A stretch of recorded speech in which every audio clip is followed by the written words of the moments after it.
आज दिवाली पे थोड़ी सी छुट्टी लेना चाहूँगा और ये बताना चाहूँगा कि ये आज का आखिरी वीडियो है। मैंने नहा भी लिया है दिवाली के कारण ऑब्वियसली। आखिरी वीडियो इसलिए बिकॉज शाम को मैं चाहता हूँ कि तुम लोग भी अपनी फैमिली के साथ बैठो एंड मैं भी अपनी फैमिली के साथ थोड़ा एंजॉय करूँ यार, थोड़ा पीस ऑफ माइंड के साथ। तो this will be the last video and we'll be meeting tomorrow directly 8 AM की क्लास में। ये चीज़ ज़रूर ध्यान रखना। और हाँ भाई, कमेंट बॉक्स में हैप्पी दिवाली विश किए बिना बिल्कुल मत जाना। हैप्पी दिवाली।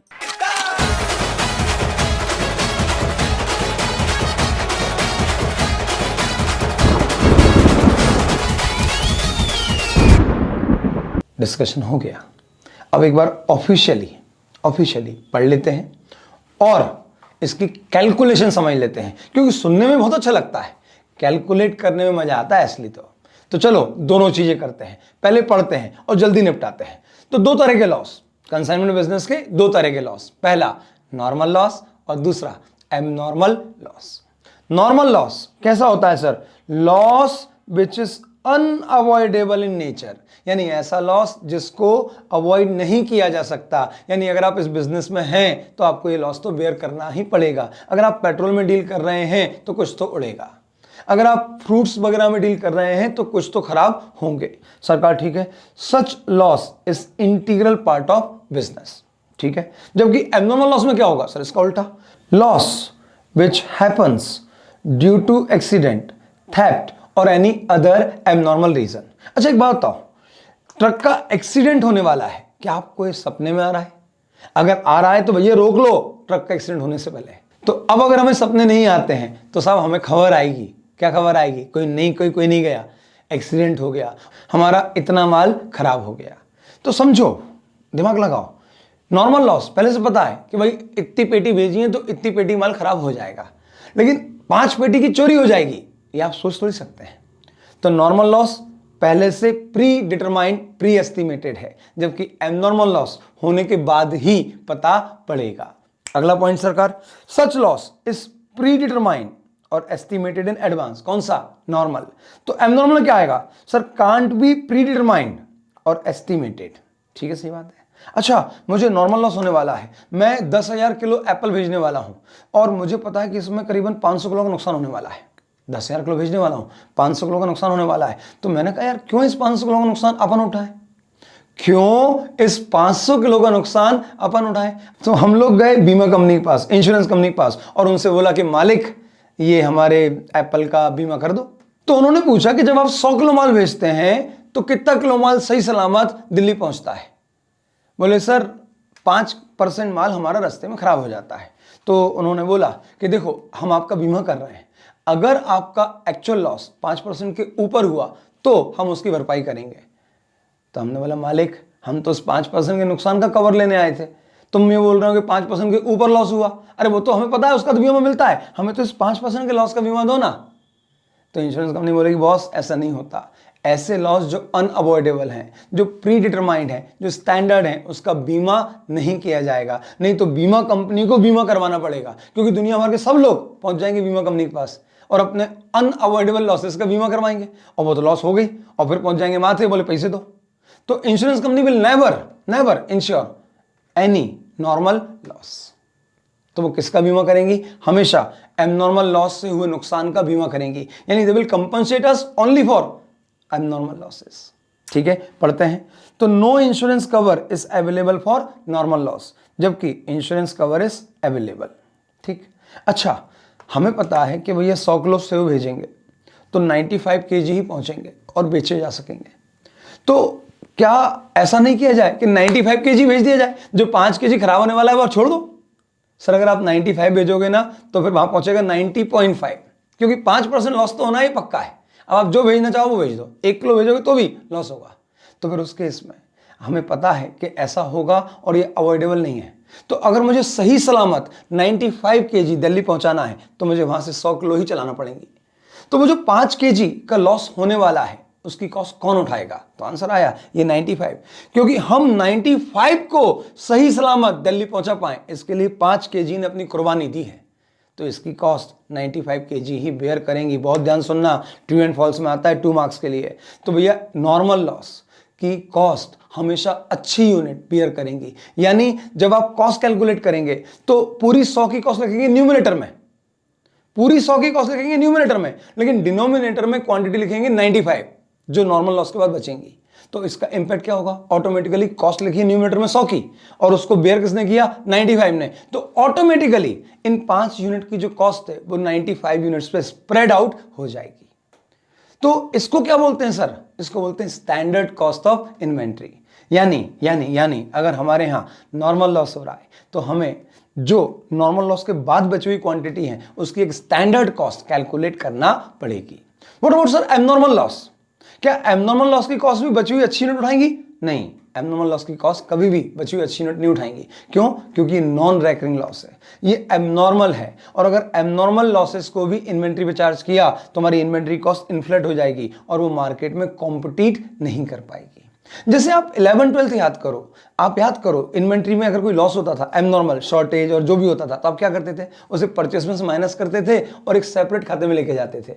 सिमिलरली यहां भी जो भी एबनॉर्मल लॉस है आपको उसे आइडेंटिफाई करना है, उसको वैल्यू करना है और उसकी कॉस्ट को उठा के अलग से एक सेपरेट खाते में ले जाना है, जिसका नाम क्या रखेंगे? बढ़िया नाम तो है सर, एबनॉर्मल लॉस अकाउंट। तो हमारी एंट्री होगी क्या? तो सर देख लेते हैं, क्या नॉर्मल लॉस की एंट्री होगी? आंसर है सर नहीं होगी, क्योंकि उसकी कॉस्ट तो सबने मिल बांट ली। What about abnormal loss? क्या उसकी कॉस्ट किसी ने उठाई? सर नहीं, उसकी कॉस्ट किसी ने नहीं उठाई। तो उसका क्या करेंगे? सर उसकी कॉस्ट को आइडेंटिफाई करेंगे और उसे कंसाइनमेंट के प्रॉफिट को अफेक्ट करने नहीं देंगे। उसकी जो कॉस्ट है, वो जो नुकसान है, वो हमारे कंसाइनमेंट के प्रॉफिट को एडजस्ट करने की परमिशन नहीं रखता। ठीक है सरकार? तो हम उस एबनॉर्मल लॉस की कॉस्ट को उठाएंगे और कंसाइनमेंट से बेदखल करते हुए एक सेपरेट खाते में ले जाएंगे और उसका नाम क्या रखेंगे? Simple, abnormal loss account. तो एंट्री क्या करेंगे? एंट्री सिंपल, एबनॉर्मल लॉस की कॉस्ट कहां पड़ी है? सर डेबिट में, along with the cost of other inventory. अब हमें उस कॉस्ट को कंसाइनमेंट खाते से बाहर निकालना है। जब कॉस्ट कंसाइनमेंट खाते में लिखी तो हमने डेबिट किया, अब हमें उतने अमाउंट से कम करना है। तो क्या करें? माइनस कर दें क्या? नहीं सर, अकाउंटिंग में प्लस माइनस नहीं होते, एंट्रीज होती हैं। तो आपने सारा खर्चा कंसाइनमेंट में डेबिट कर दिया और बाद में पता पड़ा कि इसमें से कुछ खर्चा एबनॉर्मल लॉस पे हुआ है और वो लॉस हम कंसाइनमेंट के नॉर्मल प्रॉफिट में एडजस्ट नहीं करेंगे। देयरफॉर उसे नलिफाई करने के लिए we will credit consignment account and debit abnormal loss account. So our entry will be abnormal loss account debit to consignment account credit at cost. ये पहली एंट्री हो गई और ये लॉस उठ के कहां पहुंच गया? एक सेपरेट खाते में जिसका नाम क्या है? Abnormal loss account. अब एबनॉर्मल लॉस का बीमा मिलता है, एबनॉर्मल लॉस का इंश्योरेंस कवर मिलता है। तो अब अगर मैंने कोई पॉलिसी ले रखी है और ये एबनॉर्मल लॉस हुआ तो मैं रोते रोते जाऊंगा ना इंश्योरेंस कंपनी के पास कि इंश्योरेंस कंपनी लॉस हो गया, कंपनसेट करो, हमें इंडेमनीफाई करो। तो इंश्योरेंस कंपनी हमारे क्लेम को सुनेगी, अपना सर्वे करेगी और अगर उसको सही लगता है तो बकायदा अपने को कंपनसेट करेगी, इंडेमनीफाई करेगी। तो जितना अमाउंट वो हमको इंडेमनीफाई करेंगे, इंडेमनी मतलब होता है क्षतिपूर्ति, क्षति की पूर्ति, यानी जो नुकसान हुआ है उसका कंपनसेशन। तो जितना अमाउंट इंश्योरेंस कंपनी हमें इंडेमनीफाई करेगी उतने अमाउंट से हमारा लॉस कम हो जाएगा। लॉस बढ़े तो डेबिट, कम हो तो क्रेडिट। तो अब हमारी एंट्री क्या होगी? सर अभी हमने लॉस बुक किया था तो एबनॉर्मल लॉस अकाउंट डेबिट किया था, तो अब ये लॉस कम हो रहा है और पैसा आ रहा है, गांधी जी आ रहे हैं या इंश्योरेंस कंपनी का वचन आ रहा है और इंश्योरेंस कंपनी का वचन ही है उसका शासन। तो मालिक अब इंश्योरेंस कंपनी से पैसा मिल गया या उसका वचन मिल गया, ठीक है? तो हमारी एंट्री क्या होगी? सर पैसा मिल गया तो फिर गांधी जी अकाउंट डेबिट, और अगर पैसा नहीं मिला लेकिन पैसा मिलने की सर्टेनिटी आ गई तो जिसने ही वचन दिया है वो डेबिट, और वो कौन है? Insurance company. तो एंट्री होगी कैश बैंक अकाउंट डेबिट या insurance company account debit to loss कम करना है, एबनॉर्मल लॉस अकाउंट क्रेडिट। अब इन दो एंट्रीज के बाद ध्यान से देखो, सोचो, विजुलाइज करना है। एबनॉर्मल लॉस में मैंने 10,000 रुपए डेबिट करे और इंश्योरेंस कंपनी ने उसमें से 7,000 पे कर दिए, तो अब उस एबनॉर्मल लॉस खाते में बचा क्या है? डेबिट में 10, क्रेडिट में 7, नेट 3,000। ये क्या है? सर ये है मेरा फाइनल लॉस जो मैंने इस एबनॉर्मल लॉस के कारण उठाया है। तो अब इसे क्या मैं वापस से कंसाइनमेंट में चार्ज कर दूं? नहीं, कंसाइनमेंट में नहीं करना है, इससे हम चार्ज करेंगे सीधे P&L में। क्योंकि अगर इसको मैंने कंसाइनमेंट में चार्ज कर दिया तो बताओ क्या ये माल कंसाइनमेंट में के दौरान बिका है? बिका मिका है क्या? नहीं, ये तो खराब हो गया है, चोरी हो गया है, नष्ट हो गया है। तो इसे हम अपने कंसाइनमेंट के नॉर्मल प्रॉफिट को अफेक्ट करने की परमिशन नहीं दे सकते। तो इस लॉस को उठाओ और पीएनएल का रास्ता दिखाओ। तो जब ये पीएनएल में जाएगा तो इससे प्रॉफिट बढ़ेंगे या कम होंगे? सोचो आराम से। खर्चा, नुकसान, प्रॉफिट लॉस में जा रहा है तो प्रॉफिट बढ़ेगा या घटेगा? अरे यार सिंपल बात है सर, घटेगा। अब प्रॉफिट बढ़े तो क्रेडिट और घटे तो डेबिट। तो लास्ट एंट्री क्या बनेगी, कंक्लूजन एंट्री क्या बनेगी? P&L account debit to abnormal loss account credit, और इससे आपका एबनॉर्मल लॉस खाता हो जाएगा बंद। ठीक है, चलो अब हमें इसके प्रैक्टिकल देखना है, एग्जाम्पल उठा के देखना है, तो हमें और चीजें समझ में आएंगी। क्योंकि जो मैंने आपको बोला कि भाई रास्ते में नुकसान हुआ, दिल्ली में नुकसान हुआ, वो चीजें जब तक डेटा के साथ नहीं मिलेंगी तब तक मजा नहीं आएगा। तो चलिए सरकार, मैंने आपके लिए एक अच्छा क्वेश्चन बनाया है, और इसमें कौन है सर? इसमें है हिटमैन और इसमें है विराट। तो चलो रोहित और विराट का क्वेश्चन करते हैं। चलिए मालिक, क्वेश्चन खेलते हैं। और इस क्वेश्चन को मैंने दो पार्ट में बांटा है। पहला पार्ट जो बात करेगा माल दिल्ली पहुंचाने तक की, और दूसरा पार्ट दिल्ली पहुंचने के बाद इस माल का क्या हुआ, हमें उसकी बात करना है। तो चलिए सरकार स्टार्ट करते हैं। Goods sent on consignment by Rohit of Mumbai to Virat of Delhi 2000 kg of strawberry at the rate 47.5 per kg। जरा मल्टीप्लाई तो करो sir, 47.5 multiplied by 2000, it comes to 95,000 rupee. Okay, transportation and insurance charges paid by Rohit, consignor है, amounting to ₹5,700। सरकार consignor जो भी खर्चा करेगा वो डायरेक्ट एक्सपेंसेस होगा और इन्वेंट्री कॉस्ट का हिस्सा बनेगा। आगे बढ़ते हैं सरकार। Normal loss expected during transit is 100 kg। Yes मालिक, ये वो लॉस था जो हमें पहले से पता था। तो इसकी कॉस्ट बची हुई यूनिट्स बेयर करेंगी। मालिक बची हुई यूनिट्स कितनी है? 2000 माइनस 100 इक्वल्स टू 1900। अभी जितनी कॉस्ट है यानी 95,000 प्लस 5,700 यानी हो गया 1,07,000 1,00700 विल बी चार्ज्ड और will be distributed among 1900 units. तो ये आता है मालिक 53 रुपीज पर kg। यानी ये जितना खर्चा हुआ था ये अब 1900 यूनिट्स पे स्प्रेड हो गया। क्या सरकार अगर और लॉस होता है, मान लो लॉस 100 की बजाय 200 का हुआ, तो क्या जो 100 का और लॉस हुआ उसकी कॉस्ट भी अब बची हुई 1800 यूनिट्स उठाएंगी? तो आंसर ऐसा नहीं होता है ना दीदी। तो फिर इसकी कॉस्ट अलग से कैलकुलेट की जाएगी और उसे क्या बोला जाएगा? Abnormal loss. चलो मालिक आगे बढ़ते हैं। Actual quantity received at Delhi 1800 kgs। This was due to theft in transit for 100 kg। ये लॉस कैसा है? ये कुछ सड़ गए क्या? एप्पल स्ट्रॉबेरी सड़ गई क्या? नहीं, रास्ते में नासिक में किसी ने उड़ा दी। हाँ, ट्रक रुका था, किसी ने उड़ा दी 2 पेटी। तो सरकार ये वाला जो लॉस है ये एबनॉर्मल है, अनएक्सपेक्टेड है और इसकी कॉस्ट बची हुई अच्छी यूनिट नहीं उठाएंगी। और आगे बढ़ते हैं सरकार। Insurance company allowed a claim of 80% of loss occurred during transit. अब मालिक ट्रांजिट के दौरान 2 लॉस हुए हैं, एक 100 का और एक 100 का, एक नॉर्मल 100 का और एक एबनॉर्मल 100 का। तो बताओ मालिक, इंश्योरेंस कंपनी, सोचो इंश्योरेंस कंपनी इसमें से कौन से लॉस की भरपाई करेगी? वो पूछेगी जो लॉस नॉर्मल था वो पता था आपको पहले से? हमने कहा पता था। तो सर इसके लिए आपको कोई लॉस नहीं मिलेगा, इसका कोई कंपनसेशन नहीं है क्योंकि आपको पहले से पता था। हाँ, जो चोरी हो गया उसका आपको कंपनसेशन मिलने वाला है। ओके, तो इंश्योरेंस कंपनी क्या लॉस कवर करेगी आपका? जो 100 kg का बिकॉज ऑफ थेफ्ट आपका लॉस हुआ है, हमें उसकी कॉस्ट कैलकुलेट करना पड़ेगी। ओके, और आगे बढ़ते हैं सरकार।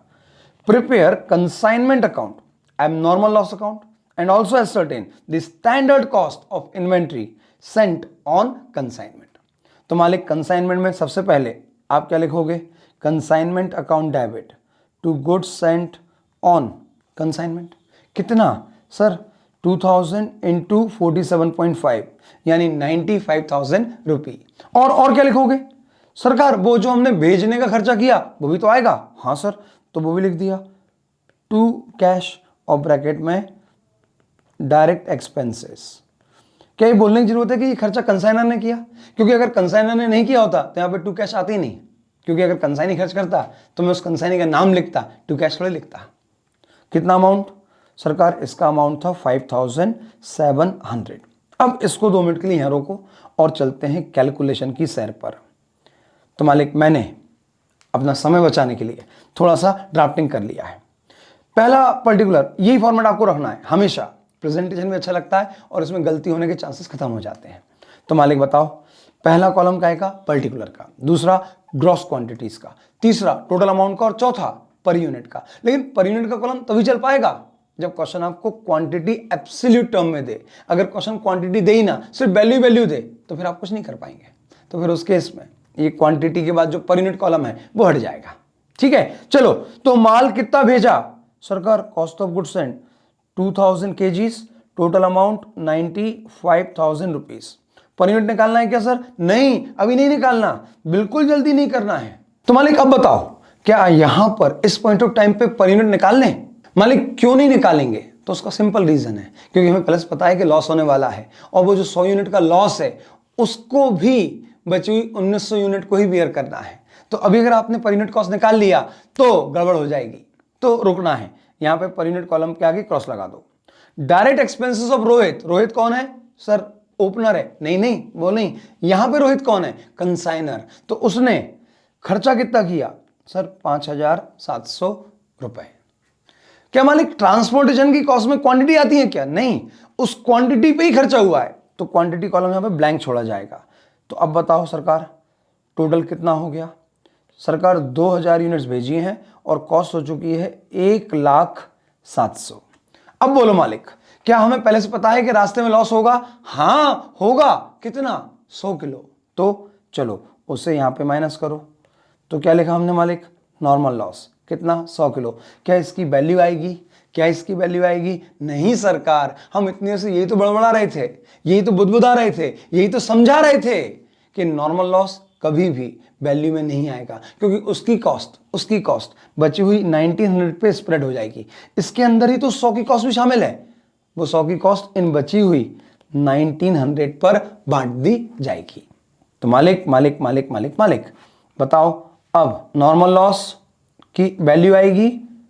नहीं सरकार, नॉट एप्लीकेबल, NA। ओके, तो standard cost of goods Saint कितना आया सरकार? क्वांटिटी है 1900 और कॉस्ट है 1,00,700।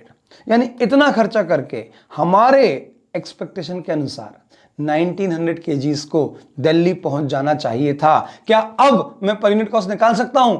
एब्सोल्युटली हां। अब हां, आप बिल्कुल पर यूनिट कॉस्ट निकाल सकते हैं, ये सही समय है। तो मालिक 1,00,700 डिवाइडेड बाय 1900 यूनिट्स और 1900 kg, तो ये कॉस्ट आ रही है मालिक 53 रुपीज पर kg। सर लेकिन रास्ते में तो 100 का और लॉस हुआ था, लेकिन हमने डिसाइड किया था कि एबनॉर्मल लॉस की कॉस्ट को कभी भी स्टैंडर्ड कॉस्ट में एडजस्ट नहीं करेंगे, बल्कि एबनॉर्मल लॉस को स्टैंडर्ड कॉस्ट में वैल्यू करके कंसाइनमेंट अकाउंट से बेदखल कर देंगे और एक सेपरेट खाते में पहुंचा देंगे, और उसका नाम होगा एबनॉर्मल लॉस अकाउंट। तो चलिए सरकार, एबनॉर्मल लॉस कितना हुआ मालिक? एबनॉर्मल लॉस हुआ है आपका 100 kg का, और उसका वैल्यूएशन काय पे होगा? तो हमने लिखा सरकार, लिखा है valued at standard cost which was ₹53। अच्छा सोचो, अभी क्या ये माल दिल्ली पहुंच चुका है? नहीं मालिक, अभी नहीं पहुंचा। तो क्या कंसाइनी ने अभी तक जो खर्चे करने होते हैं वो खर्च किए? नहीं सर, नहीं मालिक, बिल्कुल नहीं करे। तो चलो इस लॉस को, चूंकि दिल्ली पहुंचने से पहले ही हम इनकर कर चुके हैं, तो अभी सिर्फ 2 ही कॉस्ट खर्च हुई हैं, तो इस लॉस के वैल्यूएशन में सिर्फ इन 2 कॉस्ट का ही इंपैक्ट आएगा। फिर से बोल रहा हूं, बहुत ध्यान सुनना, चूंकि ये लॉस दिल्ली पहुंचने से पहले ही हो गया, इसलिए इसका वैल्यूएशन करते समय सिर्फ ये 2 कॉस्ट कंसीडर की जाएंगी। अगर यही लॉस दुकान में पहुंचने के बाद होता तो उस समय तक एक कॉस्ट और बढ़ चुकी होती। कौन सी?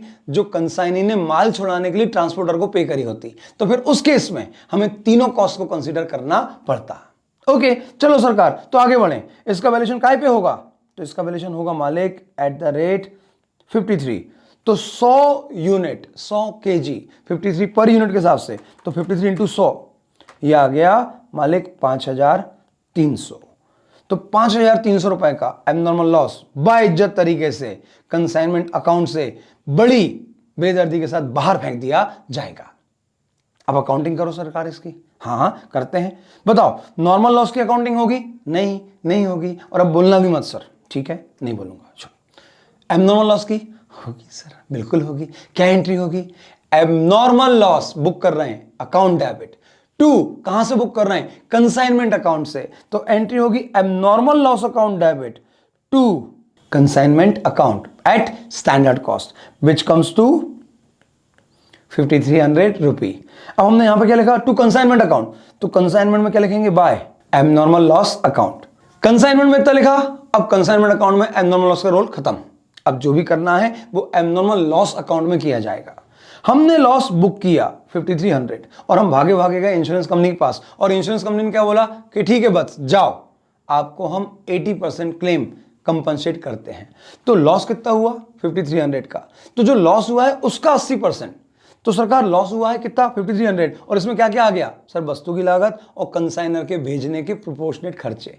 तो 5300 5300 का 80% 4240 हमें क्लेम मिल रहा है। तो बताओ मालिक, ये क्लेम जब मुझे मिलेगा तो क्या मेरे नुकसान को कम करेगा? हाँ कम करेगा। नुकसान बढ़े तो डेबिट, कम हो तो क्रेडिट, और एंट्री क्या हो जाएगी? Gandhi ji account debit. और अगर पैसा नहीं मिला, वचन मिला है, तो जिसने वचन दिया यानी insurance company account debit to loss कम हो रहा है, लॉस बढ़े तो डेबिट, कम हो रहा है तो क्रेडिट। तो एंट्री क्या हो गई? फाइनली कैश और बैंक अकाउंट डेबिट या insurance company account debit to abnormal loss account credit. तो एबनॉर्मल लॉस अकाउंट के क्रेडिट में बाय कैश और insurance company account amount 80% of gross loss incur, that is 53 का 80% 4240। ये लॉस रिकवर हो गया। बुक कितना किया? 5300। लॉस रिकवर कितना हो गया? 4240। तो मालिक अब जो बचा 1060, that is my final loss, और ये लॉस चार्ज होगा प्रॉफिट एंड लॉस अकाउंट पर। एक बार अगर हम कंसाइनमेंट से बाहर आ गए हैं तो पलट के कंसाइनमेंट मत देखना, इसने बहुत बेइज्जती करके बाहर निकाला था। अब यहां पे तो नहीं जाएंगे, तो कहां जाएंगे सर? पीएनएल जाएंगे। वो अच्छा है क्योंकि वो सारे लॉस को बड़े आत्मीयता के साथ स्वीकार कर लेता है। चलो तुम भी आ जाओ, तुम भी आ जाओ, तुम सब अपने वाले ही तो हो। तो ये लॉस कहां जाएगा? अब पीएनएल में। तो by profit and loss account 1060। तो ये हो गई हमारी लॉस की entry, normal as well as abnormal. अब हम 1 मिनट का ब्रेक लेंगे। सरकार, माल दिल्ली पहुंच चुका है, और दिल्ली कितने में पहुंचा? तो सरकार दिल्ली पहुंचा है 1800 यूनिट, और कितने में पहुंचा? तो 1,00,700 माइनस 5300 यानी 95,400 पर। क्या सरकार इससे आपकी जो पर यूनिट स्टैंडर्ड कॉस्ट आई थी वो चेंज होगी? नहीं होगी। क्यों नहीं होगी? क्योंकि आपने स्टैंडर्ड कॉस्ट पे ही एबनॉर्मल लॉस को वैल्यू किया था। तो मालिक यहां पर आप चेक करो, 95,400 डिवाइड बाय 1800 यूनिट्स, तो वही 53 रुपीज पर यूनिट कॉस्ट निकल के आ गई। हमेशा ध्यान रखना ऐसा ही होगा कि भाई आपने standard cost per abnormal loss in transit को वैल्यू किया था, और आपने स्टैंडर्ड कॉस्ट निकाली कैसे थी? तो वही नॉर्मल लॉस को कंसीडर करने के बाद। तो एबनॉर्मल लॉस की अकाउंटिंग के बाद क्वांटिटी कम हो जाएगी, टोटल कॉस्ट कम हो जाएगी, लेकिन पर यूनिट स्टैंडर्ड कॉस्ट वही रहेगी। अब इस क्वेश्चन को हम और आगे बढ़ाते हैं, और हम अब जब दिल्ली पहुंच गए तो दिल्ली में विराट के पास एक खबर आई कि रोहित ने जो स्ट्रॉबेरी भेजी थी वो दिल्ली पहुंच चुकी हैं। जाओ विराट, जरा ट्रांसपोर्ट से वो माल छुड़ा के तो लाओ। तो विराट पहुंचे ट्रांसपोर्ट के पास, और ट्रांसपोर्टर को उसने पे करे हैं 8550 for getting the delivery of goods and to bring the consigned goods at his promises. तो मालिक ये खर्चा कैसा है? वो अमाउंट जो इन्वेंट्री को दुकान तक लाने के लिए खर्च हुआ है, और वो सारे खर्चे जो इन्वेंट्री को दुकान तक लाने के लिए खर्च होते हैं वो इन्वेंट्री कॉस्ट का हिस्सा बनते हैं। तो क्या इसे भी मैं इन्वेंट्री कॉस्ट में ऐड कर दूं? आंसर आया बिल्कुल हाँ। अच्छा मालिक एक बात और बताओ कि ये खर्चा कितनी यूनिट्स पे किया? तो स्वाभाविक है ये खर्चा उन्हीं यूनिट्स पे किया गया है जो दिल्ली पहुंची हैं, यानी 1800 यूनिट्स। तो इसमें मैं ऐड करता हूं, एक इनडायरेक्ट भी होंगे लेकिन वो इन्वेंट्री का हिस्सा नहीं बनेंगे क्योंकि वो इनडायरेक्ट कॉस्ट हैं, वो जीपी के अगेंस्ट एडजस्ट होते हैं। तो सरकार क्वांटिटी में नील और अमाउंट में 8550 आ गया। अब बोलो सरकार, अब आपकी नई कॉस्ट क्या है? तो नई कॉस्ट है 1800 यूनिट्स एंड 95,400 प्लस 8550, तो ये आ गया मालिक 103,950। सरकार आगे पढ़ो पहले, क्या कंसाइनी की दुकान में भी कोई नॉर्मल लॉस एक्सपेक्टेड है? अगर है तो उसकी क्वांटिटी माइनस करो, और उसे माइनस करने के बाद जो आएगा वो अपनी स्टैंडर्ड कॉस्ट होगी। पढ़ते हैं सरकार, फर्दर ही इनकर्ड, ही कौन, विराट, और कौन है ना, ही इनकर्ड ₹12,000 टुवर्ड्स रेकरिंग एक्सपेंसेस यानी सेलिंग एक्सपेंसेस यानी इनडायरेक्ट एक्सपेंसेस माय लॉर्ड, और ऑपरेटिंग एक्सपेंसेस और indirect expenses, example rent, insurance, salary, advertisement, electricity charges, rates and taxes etcetera. तो सरकार ये खर्चे हम बुक तो करेंगे, कंसाइनमेंट अकाउंट में रिकॉर्ड भी करेंगे, लेकिन इन्वेंट्री के वैल्यूएशन में शामिल नहीं करेंगे। तो चलो ना मालिक, हमने तो कंसाइनमेंट अकाउंट बनाया, बढ़िया क्यूटी पाई, करते हैं। क्या एंट्री करें, टू विराट अकाउंट, और इनर कॉलम में लिखते हैं डायरेक्ट एक्सपेंसेस 8550 और इनडायरेक्ट एक्सपेंसेस दे आर 12,000। तो दोनों मिला के कितने हो गए सरकार, 20,550। लेकिन मालिक मालिक मालिक मालिक ध्यान रखना है, इन्वेंट्री के वैल्यूएशन में इनडायरेक्ट खर्चों को शामिल नहीं करना है, क्योंकि ये खर्चे कब हुए, माल दुकान में पहुंचने के बाद। वो सारे खर्चे जो माल दुकान तक पहुंचाने के लिए खर्च होंगे, सिर्फ वही इन्वेंट्री कॉस्ट का हिस्सा बनेंगे। ठीक है मालिक। अब ये देखो हमने क्या लिखा, हमने दो केस बनाए हैं। एक केस नंबर 1 जहां पर हम ये मान रहे हैं कि विराट की प्रीमाइसेस में भी जो माल पहुंचा उसमें से 150 kg का लॉस हो गया बिकॉज ऑफ फायर।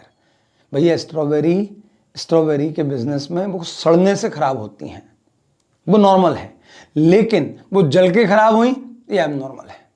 तो ये लॉस भी एबनॉर्मल है। तो मतलब केस नंबर 1 में we have only abnormal loss. In that scenario क्या एबनॉर्मल लॉस की कॉस्ट बची हुई अच्छी नहीं उठाएंगी, तो आंसर आया नहीं। तो ये आ गई सरकार आपकी स्टैंडर्ड कॉस्ट, और स्टैंडर्ड कॉस्ट कितनी हुई, 103,950 डिवाइडेड बाय 1800, तो दैट कम्स टू 57.75 पर केजी ऑफ स्ट्रॉबेरी। अब ये फाइनल अमाउंट है, इस पर ही आपकी इन्वेंट्री का वैल्यूएशन भी होगा। मालिक मालिक मालिक सुनो मैं क्या बोल रहा हूं, दो कॉन्सेप्ट कवर हो गए। मैं पिछले वीडियो में बोला था आपको कि भैया 3 एस्पेक्ट हैं, एक इन्वेंट्री वैल्यूएशन, एक लॉस एब्नॉर्मल लॉस और एक कमीशन। तो ये जो हम डिस्कस कर रहे हैं इसमें दोनों पार्ट एक साथ कवर हो रहे हैं, यानी आपका एब्नॉर्मल लॉस और नॉर्मल लॉस भी यहीं कवर हो गया, और इन्वेंट्री वैल्यूएशन भी अभी की अभी यहीं इधर ही खत्म हो जाएगा। तो 2 कॉन्सेप्ट एक साथ खत्म हो रहे हैं। तो मालिक ध्यान से, एब्नॉर्मल लॉस हुआ है, बढ़िया बात है, उसे हमारी नॉर्मल इन्वेंट्री कॉस्ट में चार्ज नहीं किया जाएगा, और उसे भी बड़ी बेदर्दी के साथ कंसाइनमेंट अकाउंट से बाहर निकाल के एब्नॉर्मल लॉस अकाउंट में फेंक दिया जाएगा। तो सरकार बताओ उसकी वैल्यू क्या है। तो अब जब एब्नॉर्मल लॉस हुआ तो इस पॉइंट ऑफ टाइम तक हमारे विराट भैया के भी इतने खर्चे लग चुके थे, यानी अब वो जो यूनिट खराब हो रही हैं, जो आग लग रही है, उसमें इन 2 कॉस्ट के साथ साथ अब ये कॉस्ट भी जुड़ गई है, यानी अब आपको इस कॉस्ट पे एब्नॉर्मल लॉस का वैल्यूएशन करना पड़ेगा। सुन लो, सम अप कर रहा हूं, अगर रास्ते में लॉस हुआ तो आपको सिर्फ ये 2 खर्चे, वस्तु की लागत और कंसाइनर के खर्चे लेना है। लेकिन अगर कंसाइनी की दुकान में लॉस हुआ एबनॉर्मल, तो ये दोनों के साथ साथ कंसाइनी ने जो माल छुड़ाने के लिए खर्च किया था वो भी कंसीडर कर लिया जाएगा। तो मालिक abnormal loss at Virat place, और विराट की जगह पर कितना नुकसान हुआ है सरकार, 150 kg। तो ये लिख देते हैं मालिक 150 kg। ठीक है, अब इसकी वैल्यू कितनी, वही स्टैंडर्ड कॉस्ट विच इज 57.75 पर केजी। तो 57.75 पर केजी मल्टीप्लाइड बाय 150 kg, ये आ रहा है 8662.5। इस लॉस के बाद सरकार अब जो बचा वो बेचने के लिए उपलब्ध है, उसमें से जितना बिक गया विराट से जितनी दम पड़ी बेच देगा, और जो नहीं बिकेगा बस वही मेरा क्लोजिंग स्टॉक कहलाएगा। यानी क्लोजिंग स्टॉक बिना लॉस के साथ तो डिस्कस कर ही नहीं सकते, अदरवाइज तो हमने पिछले एग्जांपल में ही क्लोजिंग स्टॉक का वैल्यूएशन कर लिया था। उसमें कुछ दम थी क्या, कोई दम नहीं थी। दम तो तभी आएगी जब उसमें लॉसेस का तड़का लगेगा। तो चलो मालिक 1800 kg माइनस 150 kg, यानी अब बेचने के लिए अवेलेबल है 1650। और अब इनकी कॉस्ट क्या है, तो सर कॉस्ट तो वही रहेगी 57.75 पर केजी। तो ये आता है मालिक 95287.5। क्या बोलूं मैं इसको, cost of goods available for sale. तो 1650 kg कॉस्ट इज 95,287.5 और पर यूनिट कॉस्ट है 57.75। अब मालिक इसी को लेकर मैं क्लोजिंग स्टॉक का वैल्यूएशन कर लूंगा, क्योंकि अब कुछ नहीं बचा, कॉस्ट में ऐड करने के लिए, क्योंकि अब जब सारा माल कंसाइनी दुकान तक पहुंच गया तो उसके बाद जितने खर्चे होंगे वो सब इनडायरेक्ट होंगे और इन्वेंट्री के वैल्यूएशन में कंसीडर नहीं किए जाएंगे। अब इस क्वेश्चन का हम आगे जो भी डिस्कशन करें, पहले इस एबनॉर्मल लॉस की बात कर लें। हाँ सरकार, एंट्री करें। हाँ, क्या एंट्री करेंगे? अरे वो ही करेंगे, अलग अलग स्टेज पे लॉस हुआ है लेकिन एंट्री तो वही है ना। तो एंट्री क्या हुई फिर से? तो एबनॉर्मल लॉस में क्या लिखेंगे? टू कंसाइनमेंट अकाउंट, और कंसाइनमेंट में क्या लिखेंगे? बाय एबनॉर्मल लॉस अकाउंट, और अमाउंट कितना होगा? 8662.5। अब सरकार एक क्वेश्चन फिर से उठा, अगर ये एबनॉर्मल लॉस है तो क्या इसका भी बीमा, इसका भी कंपनसेशन मुझे मिलेगा? तो सवाल उठता है, आंसर आएगा। तो इस सवाल का आंसर आएगा यस, लेकिन शर्त है कि आपने पॉलिसी ले रखी हो। अगर पॉलिसी ली है तो आपको कंपनसेशन बिल्कुल मिलेगा। चलो देखते हैं हमारा क्वेश्चन कुछ बोलता है कि इसके बारे में। बिल्कुल बोलता है।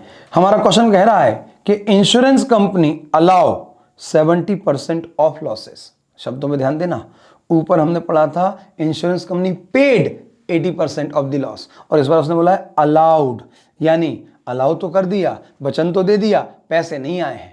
तो ऊपर वाले केस में हमने क्या लिखा था? बाय कैश, लेकिन यहां पे हम बाय कैश नहीं लिखेंगे, बल्कि हम क्या लिखेंगे? By insurance company. Insurance claim admitted by insurance company, not yet receive. तो ये अमाउंट बकायदा बैलेंस शीट में भी जाएगा, एज एन एसेट शो होगा कि इतना पैसा हमारे लिए इंश्योरेंस कंपनी से लेना बाकी है। लॉस का अमाउंट कितना आया था सरकार? 8662.5, और इसका 70% इंश्योरेंस कंपनी पे कर रही है। बताओ इसकी एंट्री क्या मालिक कंसाइनमेंट अकाउंट में होगी या एबनॉर्मल लॉस अकाउंट में होगी?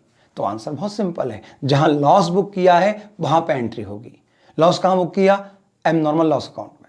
एंट्री क्या होगी? एंट्री वही होगी, बस अमाउंट चेंज हो जाएगा। तो 8662.5 multiplied by 70% and the amount of compensation is 6063.75। Round of कर लेते हैं, 6064। क्या नाम लिखेंगे? कैश? नहीं, कैश नहीं लिख सकते। क्यों? क्योंकि अभी तक उसने अलाउ किया है। तो मैं लिखूंगा बाय इंश्योरेंस कंपनी अकाउंट, और इसके बाद अब जो बचा हुआ लॉस है वो लॉस फाइनल लॉस है, और ये जाएगा मेरे प्रॉफिट एंड लॉस अकाउंट में। तो एंट्री क्या हो जाएगी मालिक? Bye profit and loss account, और अमाउंट 2598.5। That's it. यस सरकार, दैट्स इट। लॉसेस की बहुत वैरायटी हमारे क्वेश्चन में शब्दों के दौरान देखने को मिलेगी, लेकिन वो सब मैं प्लेज में कवर कर पाऊं वो प्रैक्टिकली पॉसिबल नहीं है। लेकिन हाँ, कॉन्सेप्चुअली सब कवर हो गया। आपको ध्यान क्या रखना है? एक, कि नॉर्मल लॉस की कॉस्ट स्प्रेड कर दो बची हुई अच्छी यूनिट में, चाहे वो लॉस कहीं पे भी हो रहा है। और एबनॉर्मल लॉस की कॉस्ट कभी भी अच्छी यूनिट पर चार्ज मत करो, बल्कि उसे आप स्टैंडर्ड कॉस्ट पे वैल्यू करो। And what is the meaning of standard cost? तो सरकार न्यूमिनेटर में टोटल कॉस्ट, अगर रास्ते में लॉस हुआ है तो सिर्फ दो कॉस्ट आएंगी। अगर रास्ते में लॉस हुआ है तो दो कॉस्ट आएंगी, वस्तु की लागत और कंसाइनर के खर्चे, total divided by normal loss के बाद बची हुई यूनिट। लेकिन अगर यही लॉस कंसाइनी की गोडाउन में हुआ है तो फिर तीन कॉस्ट जुड़ जाएंगी, और जो हमने टेबल बनाई थी वैसे हमें कैलकुलेशन करना पड़ेगी, क्योंकि माल दिल्ली पहुंचते पहुंचते बीच में बहुत सारे कट लग चुके हैं और हम कुछ कॉस्ट को ऑलरेडी वहां से माइनस कर चुके हैं। मालिक, ये हो गया पहला केस जब कंसाइनी की दुकान में कोई नॉर्मल लॉस नहीं था। हाँ, एबनॉर्मल लॉस हुआ, लेकिन क्या कंसाइनी हमारे विराट के पास जो इतनी सारी स्ट्रॉबेरी पहुंची हैं वो अगर 7-8 दिन में बेचेगा तो कुछ किलो और खराब नहीं होंगी? हाँ मालिक, बिल्कुल खराब होंगी। तो उसका क्या होगा? सर उस पर भी वही रूल लगेगा कि उसकी कॉस्ट भी बची हुई अच्छी यूनिट उठाएंगी, लेकिन पहुंची कितनी, सवाल ये उठता है। तो मालिक याद करो, कितनी पहुंची थी? 1800 kgs, और उसकी कॉस्ट कितनी थी? 95,400, और इसमें कंसाइनी ने कितना खर्च कर दिया था? 8550। क्या ये खर्चा इन्वेंट्री कॉस्ट का हिस्सा बनेगा? हाँ बनेगा, और अब मैं बार बार रिपीट भी नहीं करूंगा। तो मालिक पहुंचा कितना माल? 1800, और उसकी कॉस्ट कितनी हो गई? तो सरकार 95,400 प्लस 8550, ये आता है 103,950। अब सुनो, केस नंबर 2 कहता है कि वी आर एक्सपेक्टिंग कि जो माल दिल्ली पहुंचा उसमें से भी 150 का लॉस एक्सपेक्टेड है, और होगा। भैया स्ट्रॉबेरी हैं, कुछ तो खराब होंगी, जो खराब होंगी वो नहीं बिकेंगी, तो उसकी कॉस्ट भी अब बची हुई यूनिट को उठाना पड़ेगी। और नॉर्मल लॉस का तो वही रूल है कि इसका कोई वैल्यूएशन नहीं होगा, कोई एंट्री नहीं होगी, बस वही टोटल कॉस्ट ये बची हुई यूनिट्स पर बांट दी जाएगी। तो माइनस नॉर्मल लॉस इन विराट प्रमाइसेस, कंसाइनीज प्रमाइसेस 150, लेकिन अमाउंट में 0, अमाउंट में कुछ नहीं आएगा। तो ऐसा करने से अब आपकी क्वांटिटी कितनी बचेंगी 1650, लेकिन उनके ऊपर कॉस्ट कितनी आएगी पूरी की पूरी जितनी हमने निकाली थी 103950। और ऐसा करने से अब हमारी नई कॉस्ट क्या आएगी चेक करो, 103950 डिवाइडेड बाय 1650, तो ये आता है 63 रुपीज पर केजी। अब अगर इसके बाद एबनॉर्मल लॉस हो गया तो उसका वैल्यूएशन होगा इस नई वैल्यू पर। समझ पा रहा हूं? समझो समझो समझो। तो इसका वैल्यूएशन होगा 63 रुपीज पे। समझो इस बात को, क्या अंतर आया केस नंबर 1 और केस नंबर 2 में। केस नंबर 1 में कंसाइनी की प्रोमाइसेस में कोई नॉर्मल लॉस एक्सपेक्टेड नहीं था, तो हमने सिंपल जो माल मिला प्लस उसमें विराट का खर्चा जोड़ा और कॉस्ट निकाल ली और उस पे एबनॉर्मल लॉस का वैल्यूएशन किया। लेकिन यहां पे क्या हुआ कि विराट की प्रोमाइसेस में पहुंचने के बाद भी कुछ स्ट्रॉबेरी खराब होने वाली थी, तो हमने उसकी भी कॉस्ट अब बची हुई स्ट्रॉबेरी भी चार्ज करी। तो अब जो नई कॉस्ट आई वो कितनी है 63 पर केजी। तो मालिक सुनो, अब अगर एबनॉर्मल लॉस हुआ तो उसका वैल्यूएशन इस 63 पे होगा, क्योंकि अब जो भी खराब हुई वो हमारी एक्सपेक्टेशन से बाहर हैं और उसकी कॉस्ट वापस से बोल रहे हैं अच्छी यूनिट बेयर नहीं करेंगी। तो मालिक कुछ एबनॉर्मल लॉस हुआ है क्या? और देखो देखो देखो देखो देखो सरकार नहीं हुआ, ये अच्छी खबर है। तो इसकी कोई अकाउंटिंग एंट्री होगी क्या? नहीं मालिक, नहीं होगी, नहीं होगी, नहीं होगी। और बोलो आगे। चलो सरकार, अब लास्ट पार्ट आ गया। चलिए मालिक, अब मैं वापस से केस नंबर 1 पे आ रहा हूं। यानी केस नंबर 2 मुझे आपको समझाना था कि कंसाइनी की प्रोमाइसेस में अगर लॉस होगा तो उसको कैसे अकाउंट फॉर करेंगे, अकाउंट फॉर नहीं कैसे कैलकुलेट करेंगे। अब हम वापस से केस नंबर 1 पर आ रहे हैं क्योंकि हमारे पास कंसाइनमेंट अकाउंट बना हुआ है केस नंबर 1 के बेसिस पर। अब इस क्वेश्चन को आगे बढ़ाते हैं। बेचने के लिए कितना माल रखा था याद करो, 1800 पहुंचा था, 1800 पहुंचा था और 150 केजी बर्बाद हो गया, आग लग गई, तो 1650 केजी माल पड़ा है बेचने के लिए। और उसमें से क्वेश्चन कहता है कि विराट ने 1500 केजी माल बेच दिया। 1500 केजी माल बेच दिया कितने में 75 पर केजी में। तो सरकार विराट ने ईयर एंड से पहले 1500 केजी माल बेच दिया 75 पर केजी के हिसाब से। तो ये विराट का रेवेन्यू है या रोहित का?